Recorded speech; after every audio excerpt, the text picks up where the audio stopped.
Going concern and ongoing concern valuation. Going concern, now the company will be there after 1 year or next financial. Ongoing concern, they're going to close.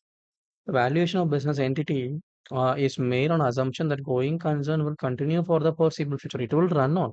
Valuation based on non-going concern assumption should be applied only with the investor or the view that firm is not going concern.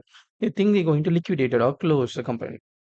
Going concern valuation known as a total value became ongoing firm will continue to earn profit, which contributes to its value addition to its liquid value. So the share price will be stable and they are worth for the investment and they're going to earn more profit or they're going to earn some profit, whatever the contributed made towards the going concern, it is to be liquid value will be there. And liquidation is even they're going to liquid, the value of the company will be there. Such kind of thing is going concern.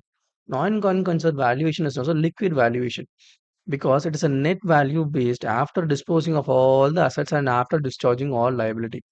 Because in normal going concern, assets and liability will be there. But in the non-going concern, assets whichever recovered completely recovered after cost and like liability, everything settled after what is the value the company shareholders will be getting after discharging all liability. That is non-going concern valuation.